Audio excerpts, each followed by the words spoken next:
Bonjour, bienvenue à la 8e partie du cours sur Illustrator.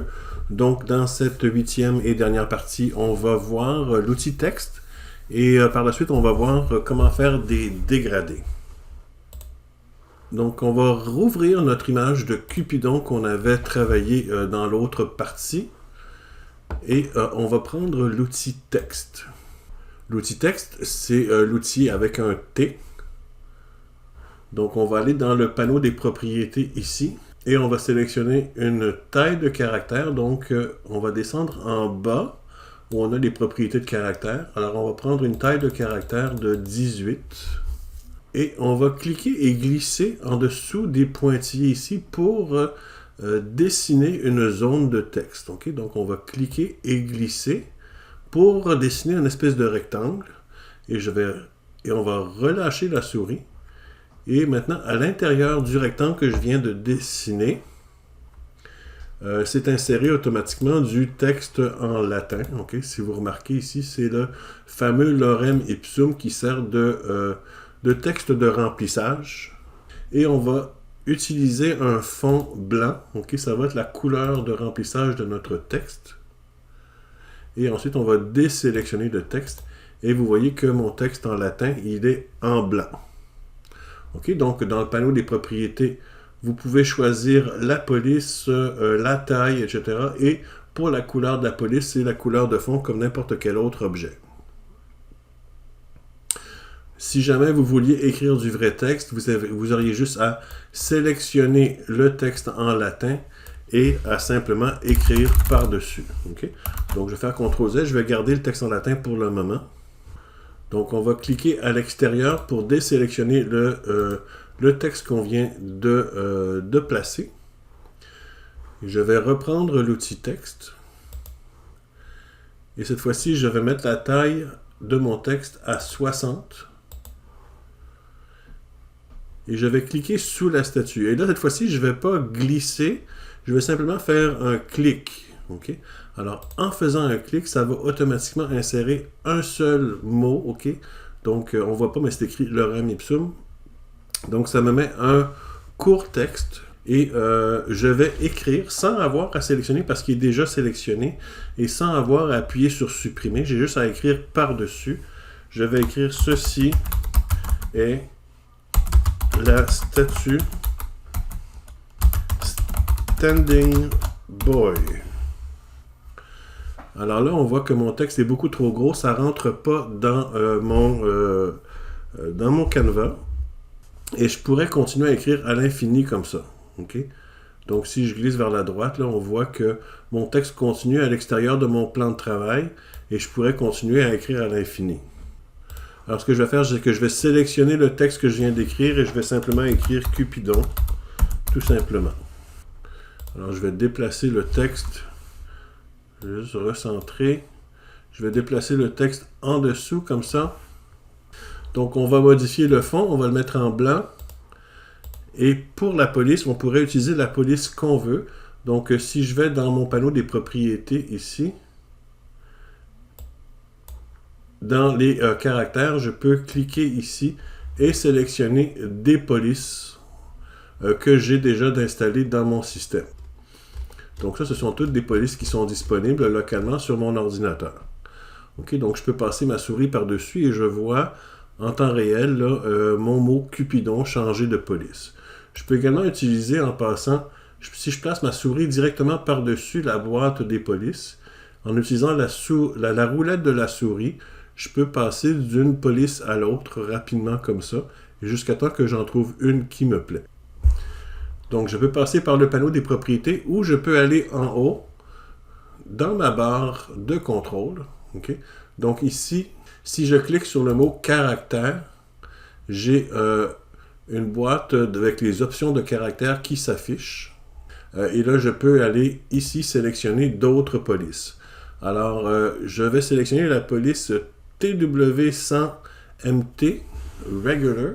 Alors, au lieu d'aller la chercher, je peux simplement commencer à la taper. Alors, si j'écris TW, alors on voit tous ceux qui commencent par TW.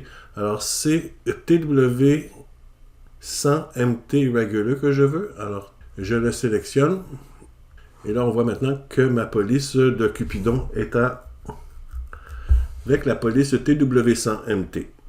À noter que Adobe dispose de plusieurs milliers de polices qui sont disponibles en ligne. Je vais vous montrer une manière d'aller sélectionner d'autres polices. Avec votre abonnement à Adobe, vous avez droit d'utiliser ces polices-là gratuitement. Donc, toujours en ayant Cupidon de sélectionner, je vais recliquer sur le mot caractère ici. Et là, je vais dérouler la liste des polices ici. Et remarquez en haut ici, là, vous avez police et à côté, vous avez trouver davantage. Alors, je vais cliquer sur trouver davantage. Et là, ce que ça fait, c'est que ça va automatiquement chercher des polices sur le site de Adobe. Donc, la première fois que vous le faites, c'est peut-être un peu long. Surtout à l'école, des fois, la connexion n'est pas très rapide. Donc, vous avez ici toutes les polices ou beaucoup de polices qui sont disponibles sur le site de Adobe. Alors, on voit, là, je suis juste dans les B, C, D. Il y en a beaucoup. OK? Alors, au lieu de tout aller les regarder une par une, parce que franchement, il y en a trop, vous avez des filtres qui sont disponibles ici pour vous permettre d'aller sélectionner des polices qui vous tentent ou qui vous plaisent. Alors, je vais cliquer sur le bouton des filtres. Et ici, vous avez les classifications. Alors, dans les classifications, vous avez les différents types de polices. Alors, ça, c'est des polices sans empattement, des polices avec empattement, ou serif en anglais. Ça, c'est ce qu'on appelle des polices égyptiennes. Donc, c'est des empattements épais, et presque gras. Vous avez des polices script, donc c'est des polices comme écrites à la main.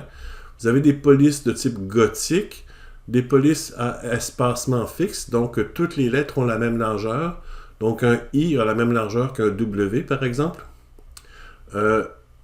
Vous avez le type manuel, donc c'est encore un type écrit à la main, mais celui-là, c'est plus script, c'est plus lettres attachées, et ça, c'est plus écrit à la main normalement. Et vous avez des différents types décoratifs. Donc, les types décoratifs, là, il y en a tellement de sortes différentes, il ne faut pas vous baser sur l'image qui est là. Les types décoratifs ne ressemblent pas nécessairement à ça, mais c'est tous les types un peu extravagants, un peu flyés, qui vont être dans cette catégorie-là. Donc, ce que je vais faire, c'est que je vais prendre la classification manuelle. C'est ce que je vais sélectionner. Et on voit, dès que je sélectionne manuel, vous voyez les types de polices manuelles qui sont affichés. Ici, vous avez également dans les filtres quel type de police au niveau de l'épaisseur de la police. Donc, des polices minces, des polices d'épaisseur moyenne ou des polices qui sont très grasses. Alors, je vais prendre des polices à grasse. Donc, je vais garder la grande épaisseur de sélectionner. Au niveau de la largeur des polices, est-ce que je veux une police étroite, genre comme si elle était comme squeezée, une police de largeur normale ou une police qui est beaucoup plus large que normale? Alors, je vais garder une police de largeur normale de sélectionner. La hauteur, donc ça c'est, par exemple, regardez sur le H. Donc, la police, est-ce que c'est une police qui a une faible hauteur, une hauteur normale ou une grosse ou une grande hauteur? Donc, quand on parle de grande hauteur, on parle du bas de la police, non pas du haut de la police. La hauteur de la police, mettons pour un L va toujours être la même taille, mais par exemple un H, quand vous avez une grande hauteur, la boucle du H est plus haute que le haut de la lettre. Donc, on va garder ça à normal. Vous avez une dernière option qui est le contraste. Donc, les plus petites, les parties les plus étroites de la lettre, est-ce qu'elles sont elles sont toutes pareilles, normales, ou les parties grasses de la lettre sont plus grandes? On voit par exemple ici que le haut est beaucoup plus mince que la largeur. Donc, on va garder ça à normal. Les autres options, c'est simplement les lettres majuscules et minuscules. Donc, est-ce que vous voulez une police qui a des lettres majuscules et minuscules ou vous avez une police qui a seulement des majuscules? Et finalement, au niveau des chiffres, est-ce que vous voulez une police dont tous les chiffres sont toujours alignés ou une police où les chiffres sont un petit peu décalés parfois? Donc, ceux-là, on ne les sélectionnera pas. On va laisser ça comme ça, non sélectionné. Alors, ici, vous avez dans votre fenêtre Okay? Avec les filtres que vous avez appliqués, ce sont les choix qui sont disponibles. Donc, pour pouvoir utiliser une police, on ne fait pas simplement la sélectionner, il faut d'abord l'activer. Et quand tu l'actives, elle est téléchargée. Alors, présentement, ces polices-là sont sur Internet, elles ne sont pas sur votre ordinateur. Alors, pour pouvoir l'utiliser, il faut comme la télécharger et la placer sur son ordinateur. Donc, pour l'activer, il faut cliquer sur le petit nuage. Donc, on va sélectionner la police Market Pro Bold ici, et on va cliquer sur le petit nuage pour l'activer. Moi, dans mon cas, elle est déjà activée, alors je ne le ferai pas, mais cliquez sur le petit nuage ici, là, okay, pour Market Pro Bold, cliquez sur le petit nuage, il y a une petite flèche qui descend pour l'activer. Okay. On voit ici, là, si vous remarquez sur mon système, j'ai une petite coche à côté du nuage, ça veut dire que cette police-là est déjà activée sur mon système. Okay. Alors, quand la police va avoir fini de télécharger, vous allez pouvoir l'utiliser. Je vais simplement en activer une autre pour vous montrer de ce que ça a l'air, mais vous, je veux que vous utilisiez Market Pro Gold. Okay, donc, je vais cliquer sur celle-ci. Alors, ça va vous demander une confirmation. Est-ce que vous voulez vraiment activer cette police? Et vous cliquez sur OK. Et là, elle est activée maintenant. Des fois, ça peut prendre un peu de temps. Ça dépend de la vitesse de l'Internet et de votre ordinateur. Donc, une fois qu'elle est activée, vous pouvez la sélectionner comme si elle était sur votre système. Donc, je vais sélectionner Market Pro Gold. Et là, on voit maintenant que la police a été appliquée. Alors, je vais simplement la déplacer un petit peu. Faire des petits ajustements. Je vais réduire la hauteur de ce texte-là ici, comme ça, pour me faire un peu de place. Donc, ici, je vais vous montrer maintenant comment appliquer un contour au texte. Donc, je vais commencer par aller ici dans mon aspect. Comme couleur de fond, je vais appliquer une espèce de gris foncé. Donc, je vais sélectionner le gris foncé ici comme couleur de fond. Et je vais appliquer un contour blanc. OK. Alors, on voit ce que ça donne. OK. J'ai un contour blanc autour de mon texte. Et si je voulais avoir un contour plus épais, alors je vais augmenter à 3 points la grosseur de mon contour. Et là, on voit ce que ça fait. L'épaisseur du contour se fait vers l'intérieur. OK? Donc, ça coupe une partie de l'intérieur de mon texte et ça ne fait pas très joli. Alors, si on veut appliquer un contour, mais qui va vers l'extérieur, il faut procéder d'une autre manière. Alors, je vais vous montrer comment. Donc, je vais remettre le contour transparent pour le moment. OK? Donc, il n'y a aucun contour. Et il faut ouvrir le panneau des aspects pour pouvoir faire ça. Pour ouvrir le panneau des aspects, vous appuyez sur les 3 petits points à côté de Aspect ici. Ou encore, vous allez dans Fenêtre et vous sélectionnez Aspect. Okay? Mais on va passer directement par ici. Donc, dans mon groupe Aspect, je clique sur les 3 petits points. Et j'ai mon panneau des aspects ici.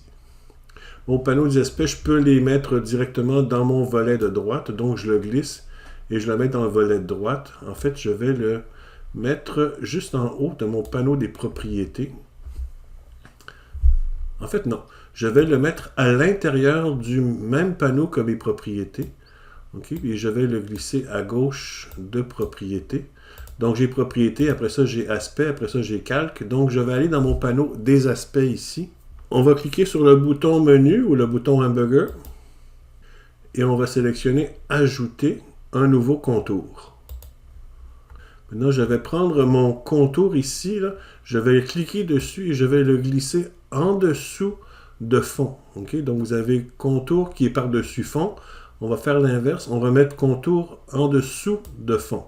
Et là, je vais donner une couleur blanche à mon contour et je vais la mettre à 4 points. Okay? Là, on voit que ça fait la même chose. Il est vers l'intérieur, mais attendez, on n'a pas fini. Je vais cliquer sur mon fond et je vais appliquer le même gris que j'avais sélectionné tout à l'heure. Donc, je vais mettre mon gris foncé. Et là, mon fond est par-dessus le contour. Alors, quand je lui donne une couleur de fond maintenant, la couleur de fond va être par-dessus le contour. Le fond, il va cacher le contour. Okay? Donc, ça fonctionne bien quand on a l'onglet des aspects, parce que ça nous permet de mettre plusieurs fonds et plusieurs contours. OK, donc ça, c'est comme ça qu'on fonctionne si on veut un contour qui est plus vers l'extérieur. Ainsi, si je changeais encore la grosseur du contour, vous voyez que le contour, maintenant, il il va vraiment vers l'extérieur. Okay? Donc, ça me permet d'avoir un contour qui rentre un peu à l'intérieur de l'autre dans une espèce de style graffiti. Okay? Donc, si je le mets à 6 points, ça fait comme ça. Alors, ça, c'est pour les textes. Vous pouvez enregistrer et fermer le document. OK. À présent, on va retourner à notre affiche de l'Halloween, puis on va insérer le texte. Je vais descendre un petit peu la lune.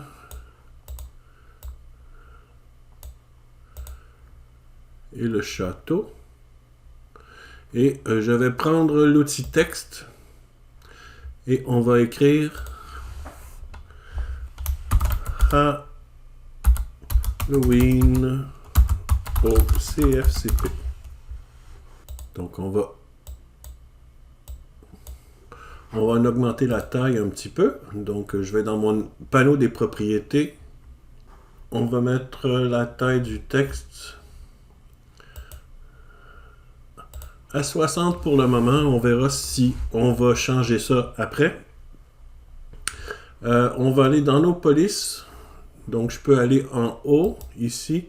Je clique sur trouver davantage et on va choisir dans les filtres une police décorative. Je vais juste retirer les autres options. Vous regardez les polices que vous voulez. Vous pouvez en prendre une qui vous plaît. Mais moi, il y en a une qui m'a plu. Elle donne un aspect plus d'Halloween et de film d'horreur. C'est la police BC Rebecca que j'aime bien. Donc, je vais sélectionner la police BC Rebecca. Je vais l'activer si je ne l'ai pas déjà activé. Dans votre cas, vous ne l'avez pas activé, alors vous pouvez l'activer. En passant, quand il y a un petit symbole à côté de la police, c'est parce que vous avez différentes versions de la même police. Okay? Donc, vous avez la Grim, Obsolete, Ordinary, puis Sharp. Okay? Où vous pouvez toutes les activer. Alors, moi, je les ai toutes activées. Et je vais la sélectionner. Alors, je vais augmenter la taille du texte encore. Donc, je vais mettre la police à 100 points. Comme ça, c'est une bonne taille. Et on va compléter avec les deux autres textes. Donc, je vais reprendre mon outil texte et je vais écrire concours de costume.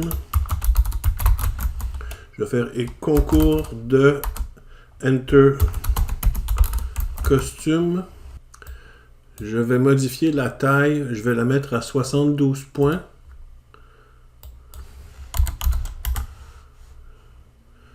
Je vais mettre l'alignement centré. Donc, je vais juste le tasser un petit peu. Je vais mettre un fond jaune. Et je vais mettre l'interligne à 56. L'interligne, c'est ça ici. Donc, je vais mettre l'interligne à 56.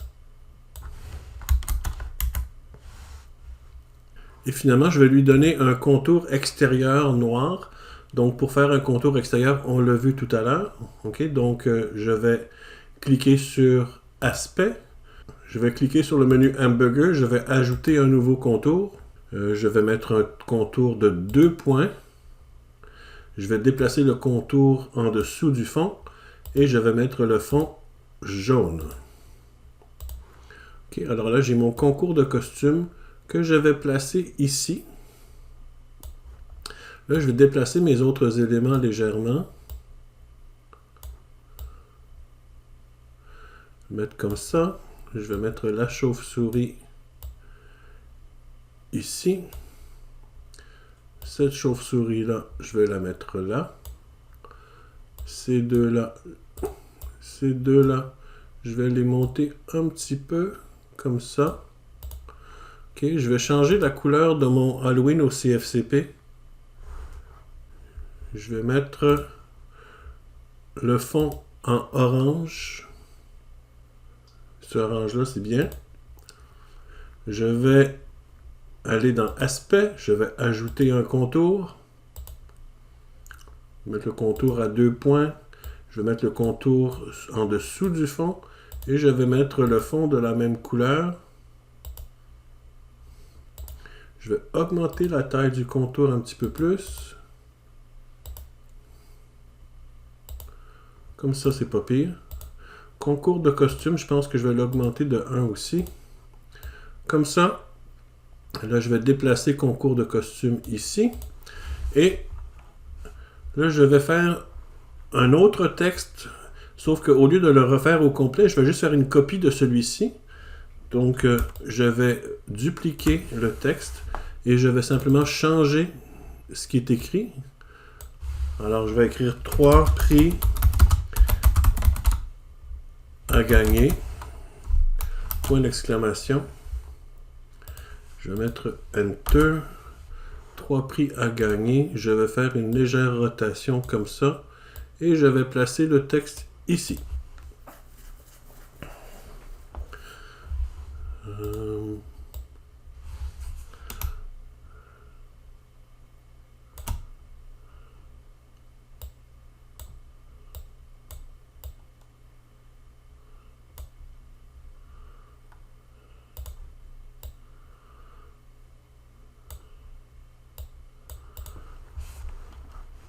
Excellent. Alors ça, c'est pour le texte. Alors je vais enregistrer mon affiche et je vais la fermer. Ok, maintenant je vais vous montrer comment faire un arrière-plan en dégradé. Donc on va rouvrir notre image de Cupidon. Et on va s'assurer que notre arrière-plan n'est pas verrouillé. Donc je vais aller dans mes calques et je vais déverrouiller l'arrière-plan ici. Je vais retourner dans mes propriétés. Et comme couleur de fond, j'ai dans mes options, j'ai 3 couleurs de dégradé. J'ai le blanc-noir, j'ai le orange et le jaune, et j'ai le bleu fondu du ciel. Okay, donc mettons, on va prendre le blanc et noir. Okay. Faites comme moi, on va prendre le blanc et noir. Et là, on a un dégradé du blanc vers le noir comme couleur de fond. Alors, ce qu'on va faire ici, c'est qu'on va cliquer sur le bouton Options de dégradé. Ça va nous permettre de changer les couleurs, l'angle et un petit peu tout ce qu'il y a, toutes les options qu'on peut avoir pour modifier notre dégradé. Donc si je veux changer la couleur du blanc ici, je peux double-cliquer sur le blanc pour avoir d'autres couleurs. Si jamais vous ne réussissez pas à double-cliquer sur le blanc pour obtenir d'autres couleurs et que vous avez seulement les choix entre noir et blanc, vous pouvez cliquer sur le petit bouton ici et sélectionner RVB. Vous êtes peut-être en niveau de gris. Okay? Si jamais vous êtes en niveau de gris, vous ne pourrez pas changer pour une autre couleur. Tout ce que vous allez avoir, c'est des couleurs entre le blanc et le noir. Donc, si vous ne voyez pas les couleurs, cliquez sur le petit bouton ici et sélectionnez RVB. Ok, donc maintenant que j'ai RVB de sélectionner, je peux choisir une couleur. On va aller choisir une espèce de brun pâle. Comme ça, donc un peu plus vers le rouge comme brun, comme ça. Et je vais aller sélectionner ma deuxième couleur, qui est ma couleur de fin. Je vais double-cliquer dessus. Et encore, vous sélectionnez RVB dans le petit menu ici, si nécessaire. Et cette fois-ci, on va aller chercher un brun un peu plus foncé. Donc, je vais aller chercher une couleur plus foncée comme brun. OK? Alors là, je peux changer mes deux couleurs pour mon dégradé. Et là, vous voyez que mon dégradé part d'un brun plus pâle à un brun plus foncé.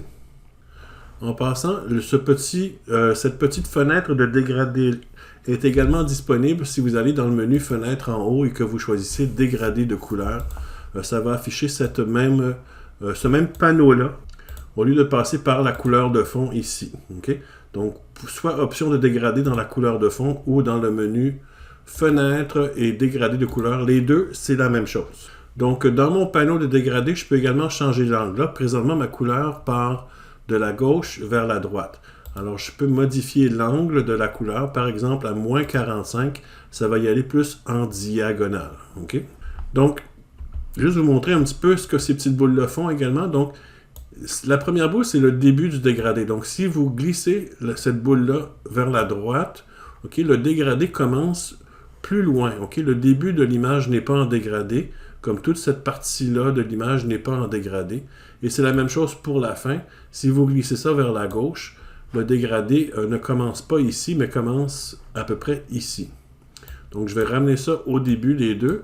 Et l'espèce de petit diamant entre les deux, c'est la barre de dégradé. Donc, ça contrôle le dégradé. Et plus... Ça, c'est le milieu du dégradé. C'est comme ça correspond à 50% de cette couleur-là et à 50% de cette couleur-là. Donc, si vous déplacez le petit diamant plus vers la gauche, votre dégradé va être plus rapide vers le 50% au début et plus lentement vers la fin. Okay? Donc, vous pouvez contrôler quel genre de dégradé vous voulez en glissant cette petite barre, ce petit point au centre. Donc, généralement, on garde ça à 50%. Donc, maintenant, il y a une autre manière de contrôler le dégradé, c'est de sélectionner le bouton « Modifier le dégradé ». Et quand vous sélectionnez « Modifier le dégradé », vous avez maintenant une barre. Regardez, je vais diminuer mon zoom. Vous avez comme une barre de dégradé qui traverse votre image. Et cette barre-là contrôle votre dégradé finalement. Donc, vous pouvez glisser la petite barre ici pour... Ça fait la même chose que ce que je vous ai montré tantôt dans l'autre fenêtre. Okay? Donc, vous pouvez commencer votre dégradé plus loin ou plus haut. Et ça, c'est le centre du dégradé. Okay? Vous pouvez glisser le centre du dégradé où vous le voulez. Une deuxième manière, ici, maintenant que vous avez l'outil « Modifier le dégradé », vous voyez la barre, là, votre curseur, maintenant, peut dessiner la barre en question.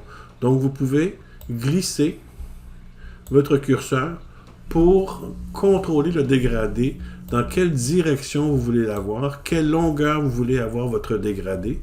Okay, donc, si vous voulez que le dégradé commence uniquement ici et se termine là, vous le faites comme ça. Si vous voulez que le dégradé commence plus vers la fin, okay, donc comme ça, okay, donc vous pouvez vraiment contrôler votre dégradé simplement en le glissant la barre en question.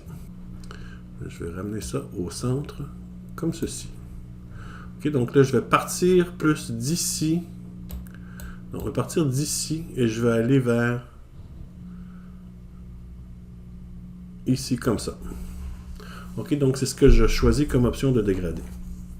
Donc, autre chose que vous pouvez faire avec votre dégradé, il y a également un type de dégradé qui s'appelle radial. Généralement, moi, j'aime bien le radial. Alors, le radial, ça fait un dégradé qui est plus en rond. Donc, moi, j'ai encore l'option « Modifier le dégradé » de sélectionner. En passant une petite parenthèse, quand je clique sur « Modifier le dégradé », automatiquement, vous remarquez dans la barre d'outils, j'ai l'outil de dégradé de sélectionner. Okay? Donc, ce que je viens de faire, cliquer sur le bouton « Modifier le dégradé », vous pouvez également faire la même chose simplement en cliquant dans la barre d'outils sur l'outil de dégradé.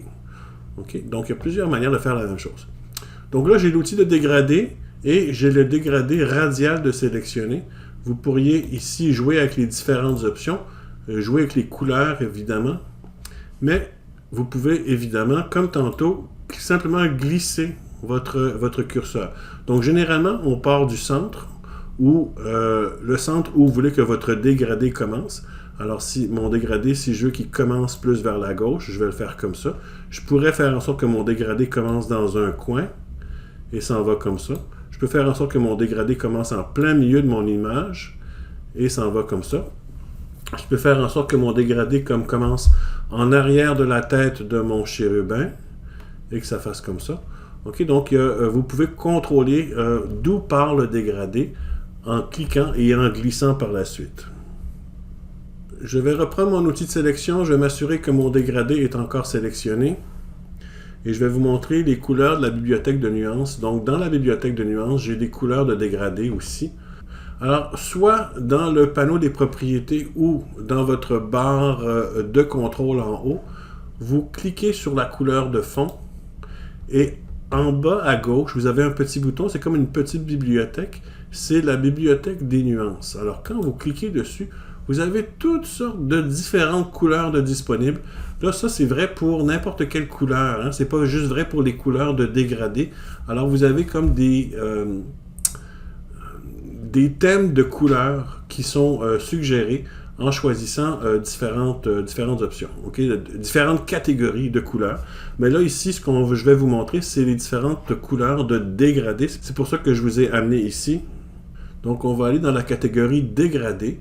Et dans la catégorie dégradé, j'ai plein de thèmes de dégradé, bois, ciel, etc., etc. Vous pourrez les tester, je ne passerai pas à travers, évidemment. Je vais simplement prendre la catégorie briques, pierre et briques. Okay?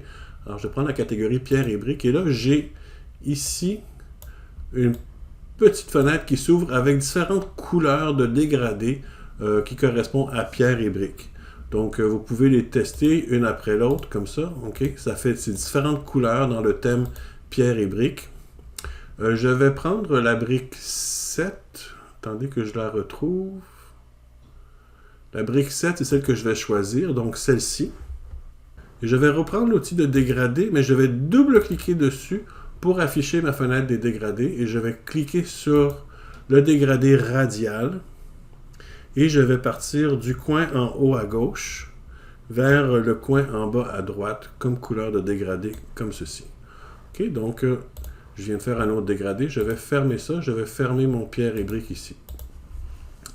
Une autre option de dégradé, c'est le dégradé de forme libre. Okay? Donc je vais d'abord sélectionner mon arrière-plan et je vais double-cliquer sur mon outil dégradé couleur. Et la troisième option que je vais vous montrer, c'est le dégradé de forme libre. On a vu le dégradé linéaire, on a vu le dégradé radial. Maintenant, le dégradé de forme libre.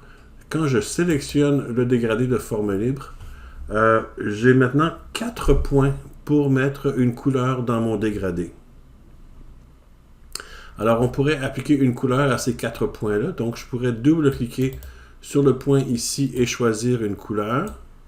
Double-cliquer sur le point ici et choisir une autre couleur. Double-cliquer sur le point ici et choisir une autre couleur, par exemple, et double-cliquer sur le point ici pour choisir une autre couleur également. Ok, je sais pas, je vais y aller plus comme ça. Ok, donc les 4 points ont une couleur différente. Et les 4 points peuvent être déplacés. Okay? Donc, par défaut, ils sont dans les coins, mais vous pouvez les placer où vous voulez pour avoir carrément l'espèce de dégradé vraiment comme vous le voulez. Okay? Vous déplacez vos points de dégradé où vous les voulez.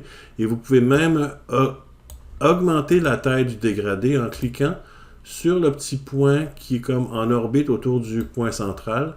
Comme ça, ça va augmenter la taille de ce dégradé-là. Okay?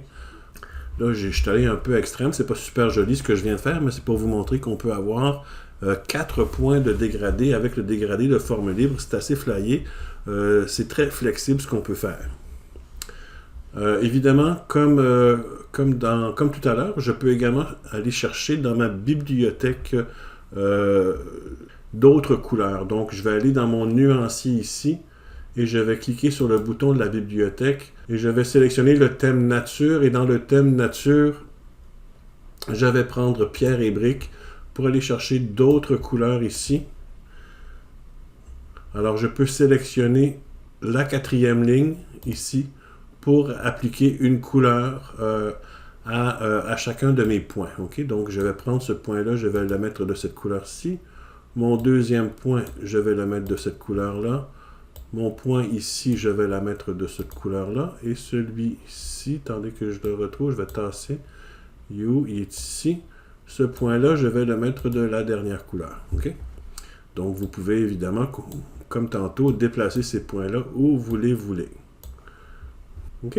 Donc, ça, c'est pour les dégradés. Alors, vous pouvez enregistrer et fermer ce document-là.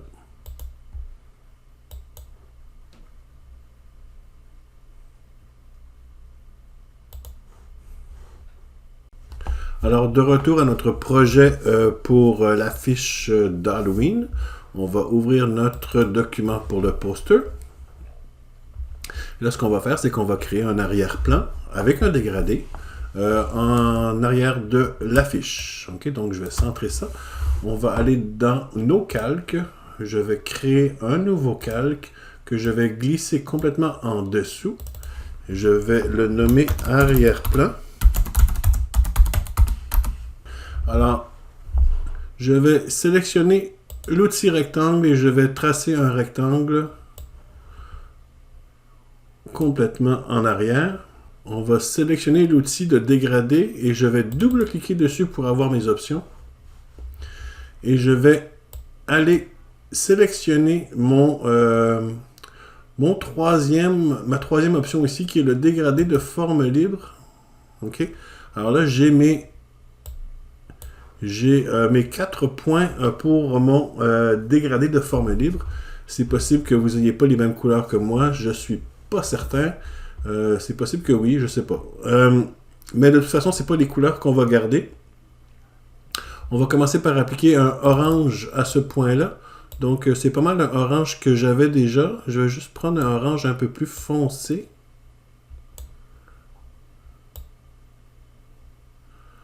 Comme ça. Et pour les autres points, je vais mettre du noir. Celui-ci, je vais mettre du noir également. Celui-ci, je vais mettre du noir également. Je vais déplacer un petit peu mon dégradé ici pour qu'il occupe un peu plus de place. L'agrandir légèrement. Comme ça. Alors ça, c'est le dégradé que je vais faire. Là, je me rends compte que mon fantôme, il n'y a pas de fond blanc. Okay? Donc, je vais sortir de mon outil dégradé. Mon dégradé, il est correct. Je vais juste aller sélectionner mon fantôme et je vais aller dans les propriétés et je vais rentrer à l'intérieur, okay, en double-cliquant dessus parce que j'en avais fait un groupe, on s'en rappelle. Donc, je sélectionne cette forme-là et je vais choisir un fond blanc. OK, et je vais retourner, sortir du mode isolation pour retourner dans mon affiche. OK, je vais faire CTRL 0 pour voir l'affiche au complet. OK, maintenant ce que je vais faire, c'est que je vais ajouter un sol. OK, donc le château, il flotte dans les airs. Alors, je vais ajouter un sol en haut de l'arrière-plan, mais en arrière des autres objets. Donc, je vais retourner dans mes calques.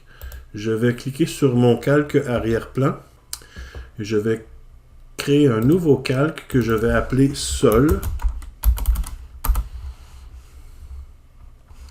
Et là, ce que je vais faire, c'est que je vais verrouiller tous les autres calques, sauf mon sol. Okay? Parce que je ne veux pas les déplacer par erreur quand je vais faire le dessin de mon sol. Je vais dézoomer un petit peu. Je vais prendre mon outil courbure. Et je vais partir du coin ici. Je vais faire un double clic. Je vais faire un clic ici. Je vais faire un clic là. Je vais descendre légèrement ici. Je vais faire un clic là. Un clic là. Un clic là. Un clic là. Et je vais faire un double clic ici. Un double clic ici. Un double clic ici. Et je vais fermer ma forme. Alors, je vais retourner dans les propriétés et je vais donner un fond noir à mon sol et je vais donner aucun contour. OK, là, je ne suis pas tout à fait noir, en fait. Attendez, je vais aller m'assurer que je suis vraiment en noir. C'est peut-être mon écran, mais j'ai pas l'impression que mon sol est complètement noir. Ouais, je suis pas complètement noir, alors je vais aller dans... je clique sur le mélangeur ici et je vais mettre toutes mes valeurs à 0 pour m'assurer que mon fond est vraiment noir. Noir. OK, là, je suis complètement noir. Le contour, je vais le mettre transparent. Tantôt, j'ai changé la couleur du contour par erreur. OK. C'est bon. Puis là, je me rends compte que mon fantôme non plus, il n'est pas noir. En fait, je me rends compte que depuis tantôt, depuis le début du cours, j'utilisais une couleur que je pensais qu'il était noir, mais qui ne l'était pas. Alors, je vais retourner modifier mes autres objets. Je ne sais pas si c'est votre cas, mais vous me donnez 2 minutes. Je vais tout débarrer mes objets et je vais aller modifier tous mes noirs pour qu'ils soient vraiment noirs. Alors, mon fond, je le veux complètement noir. En passant, si vous voulez ajouter une couleur que vous allez réutiliser, vous pouvez appuyer sur le petit plus ici et ça va ajouter cette couleur-là. Alors, vous faites global si vous voulez que ce soit une couleur que quand vous changez une fois, qu'elle va changer à chaque fois. Okay? Donc, je vais aller ici, je vais copier mon fond, je vais la mettre dans le même noir.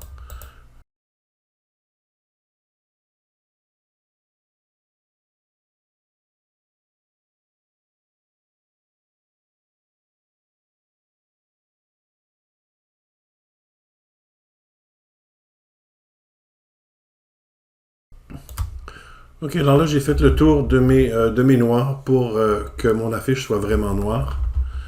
Là, je vais juste vérifier quelque chose dans mon fantôme. De mon fantôme, je vais lui mettre aucun contour. Par contre, mes formes pour les manches, ça serait plus joli si je mettais un contour blanc. Alors, je vais donner un contour blanc pour mes formes qui sont plus en noir.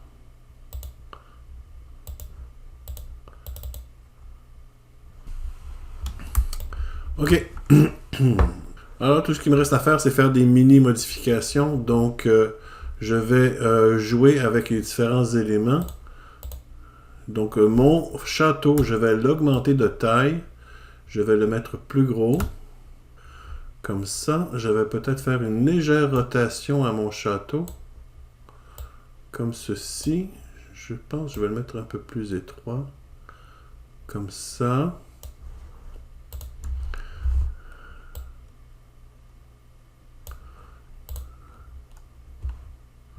Mon fantôme, je vais l'agrandir également. Je vais également lui donner une légère rotation. Comme ça. Je vais le descendre un peu. Ma citrouille. Une petite rotation. Un peu plus grande aussi. Et voilà. Mon affiche est pas mal terminée. C'est mon produit final. Alors, tout ce qui va nous rester, c'est à exporter notre image. Alors, on va aller dans le menu Fichier. On va sélectionner Exporter, puis Exporter pour les écrans. Assurez-vous de sélectionner uniquement le plan de travail principal, celui qui contient notre affiche. Ensuite, Exporter vers, sélectionner le dossier de la partie 8. Et finalement, ici, dans les formats, on va choisir, au lieu de choisir une échelle, on va descendre en bas et on va choisir Résolution. Et on va choisir une version à 72 points par pouce. Et je vais la mettre en JPEG 50. C'est une qualité écran, de qualité moyenne. Et je vais en rajouter une deuxième version que je vais me donner à l'imprimeur. Donc pour imprimer, je vais choisir une résolution de 300 points par pouce. Et comme format, je vais lui donner un JPEG 100. Et c'est tout ce que j'ai à faire. Je fais exporter le plan de travail. L'exportation est terminée. Tout ce que j'ai à faire maintenant, c'est d'aller voir dans mon dossier de la partie 8. Effectivement, j'ai deux images. La première à 72 points par pouce. Et la deuxième à 300 points par pouce de qualité supérieure. Okay? Donc, je peux comparer mes deux versions, ma version écran de moins bonne qualité et ma version à imprimer de qualité supérieure.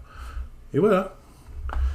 Et notre projet est terminé. On a fait un beau poster. Je pense que le résultat est super bon. J'espère que vous êtes fiers de vous. Vous avez fait une belle job. Félicitations. J'espère que vous avez apprécié mon cours. C'est sûr qu'il y a encore beaucoup de choses dans Illustrator à apprendre, mais vous en savez assez pour faire quand même du beau travail. Alors, bonne chance dans l'avenir.